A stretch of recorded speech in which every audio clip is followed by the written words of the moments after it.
Howard Thurston dazzled spectators with misdirection and sleight of hand that the world had never seen. He caused a full-grown lion to appear out of thin air and caused a car full of young women to just disappear. Every movement, every gesture, and even every facial expression was planned months in advance and timed to the millisecond. He genuinely wanted to impress people. Unlike other magicians of his day, he didn't look down on his audience as a bunch of fools or a bunch of suckers whom he could fool. He knew that he needed to respect them because then he would give them a truly special performance. To start each show, each night, he would come out in front of the stage and he would speak with the audience. He would begin with flattering words and flowery words to charm the mass of people. The Apostle Paul chose to go in quite a different route than the great Howard Thurston. He's writing to the Corinthians who are trying to associate themselves with worldly greatness while still holding on to some of the basic tenets of the gospel. They had one foot in the world and one foot in the church, a situation we can all identify with. And it's easy to be impressed by the words of an engaging speaker, but when our humility meets the message of the cross, we see real power.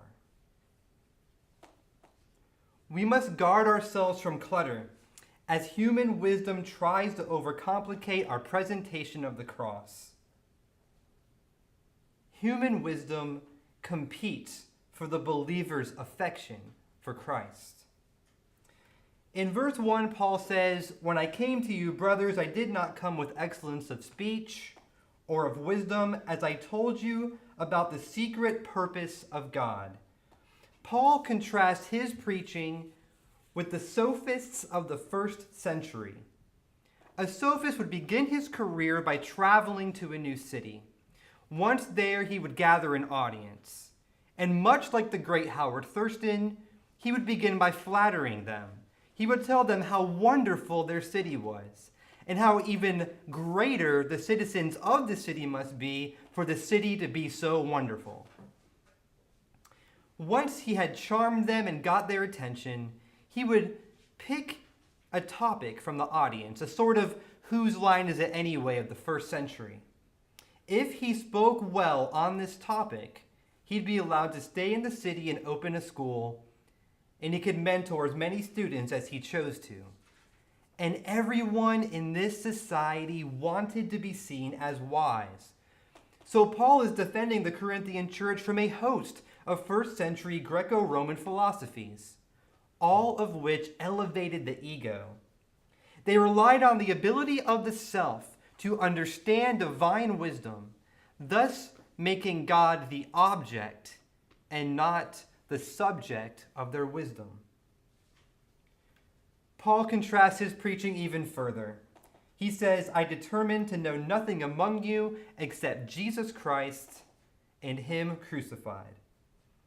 His message boggled the minds of the majority of his hearers. Steeped in an honor-shame society, they could not wrap their minds around the self-sacrifice of the Most High God. To them, reaching from a higher class to a lower class was shameful, let alone dying for somebody who was considered less than yourself. Being steeped in this culture, the believers in Corinth found themselves pulled in two different directions. They wanted to be seen as wise, but they also wanted to be associated with the church. People in leadership often find themselves pulled in two directions. And sometimes this manifests itself as an impossible decision. During World War II, the Nazis had a now infamous code scrambler called the Enigma machine. This machine was impossible for the Allies to crack. What people don't know is that the Germans didn't just have one or two or a dozen, maybe even 20. No, they had more than that. They had over 200 Enigma networks. But eventually the English did crack Enigma.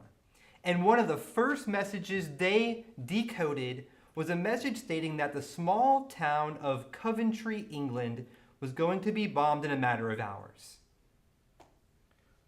Rumor has it that Winston Churchill was forced to make an impossible choice.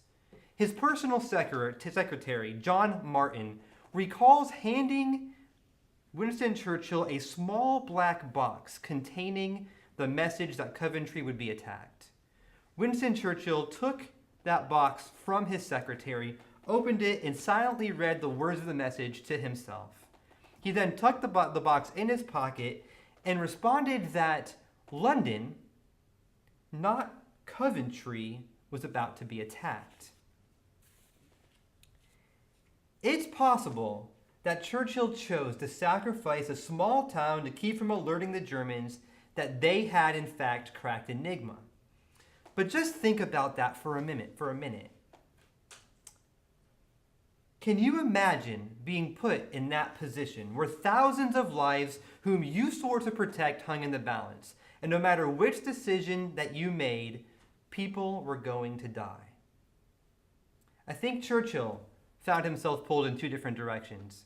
Do I save thousands now, or perhaps tens of thousands later? And what do we do when we find ourselves at the crossroads of social pressure in our convictions?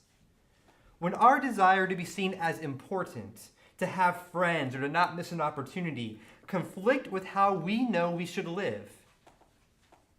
Paul's example is to simplify, break things down to their simplest parts. For him, it was just to preach the passion of Jesus Christ.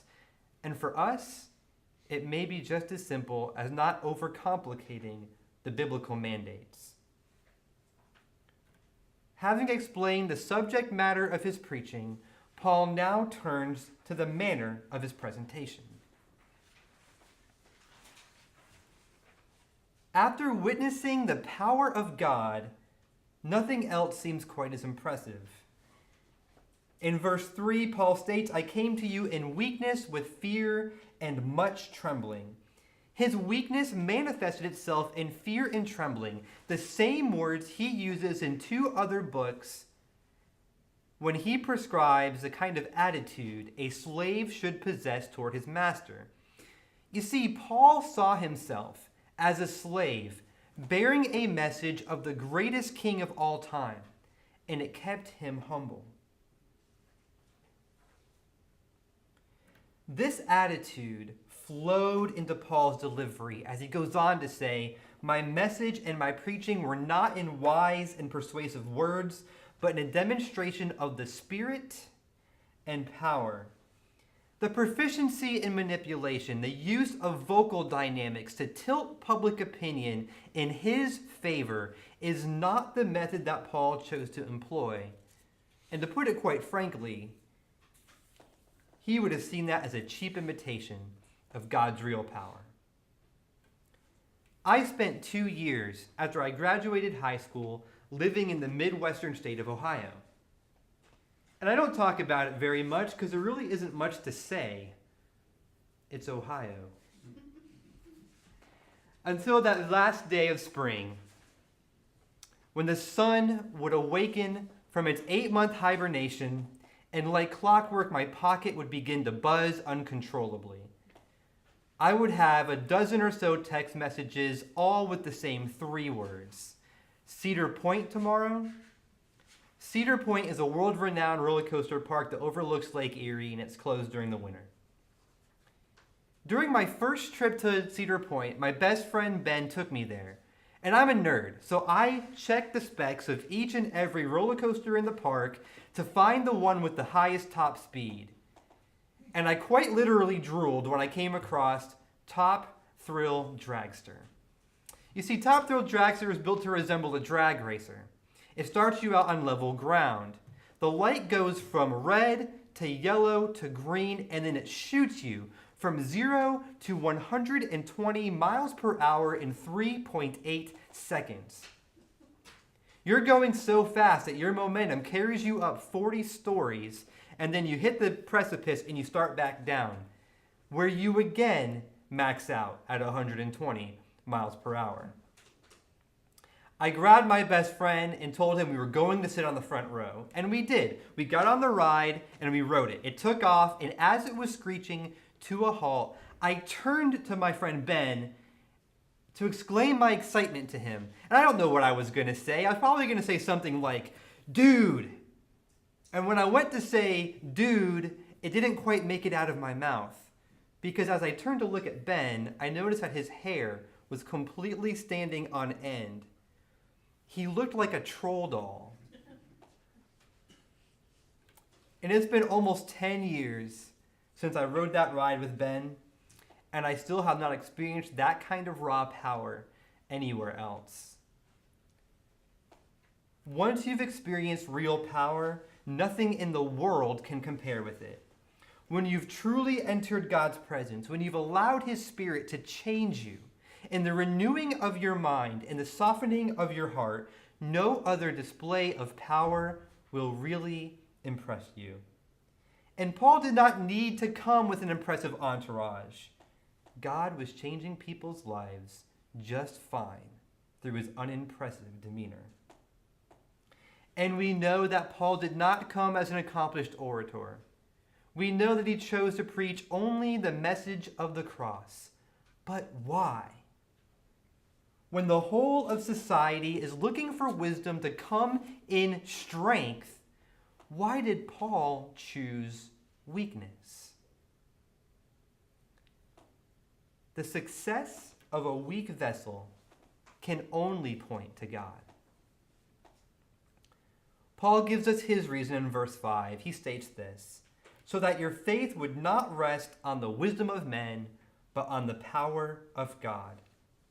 Faith is marked by intellectual assent and a change in one's inner being that moves that person to place their full hope in Christ.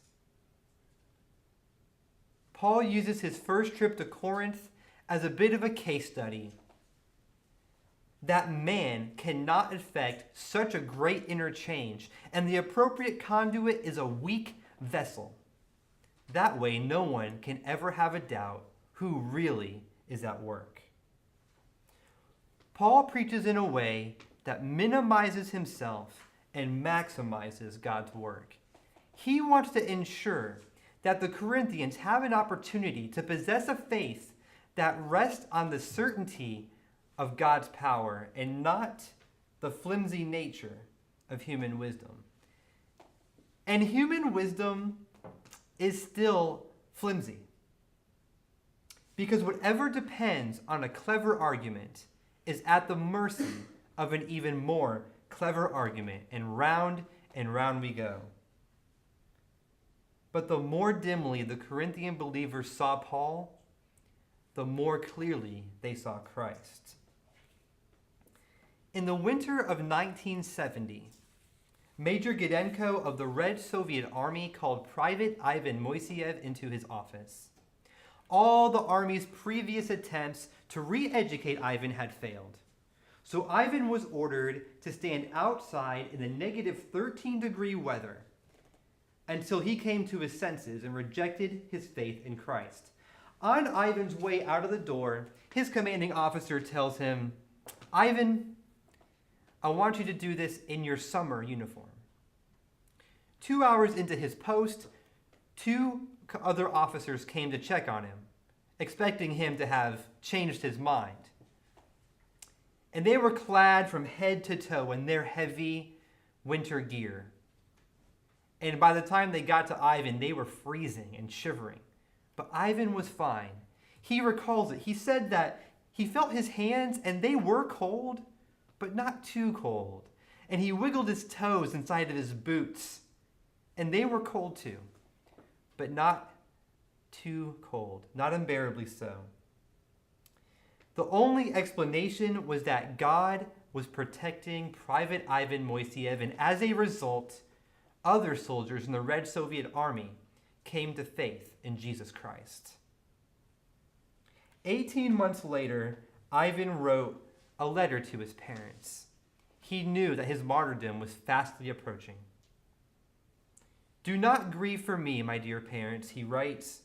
"I love Jesus more than myself. I listen to him, though my body does fear and does not want to go through everything. I do this because I do not value my life as much as I value him." Private Ivan Moiseev was a weak vessel, but effective. And when God calls us to action, who of us does not feel weak? Even after months planning a ministry event, who does not wish for just one more day to get those final details just right? But God rarely calls us in a moment of our choosing to a group of people whom we feel like we can just naturally relate. What wisdom can a 24-year-old girl studying for her master's degree offer a grizzled old Vietnam War veteran who spends his days in a nursing home? And what hope can a successful businessman from a wholesome family offer a group of kids living in a children's home that are from broken families? The point, my friends, is not to try to be the perfect missionary. The point is to be available. God will honor our feeble attempts, and we'll see him move in unexpected ways. And when we enter a new social setting, do we straighten our posture just a little more? Do we speak just a bit more eloquently? When we enter those same situations, no longer worried about how people will see us, but now solely concerned about those who stand before us, when we care enough to learn names and listen to stories, God can take the feeblest attempt at sharing the gospel and cause it to be marked by power in another person's heart. When our humility meets the message of the cross, we see real power.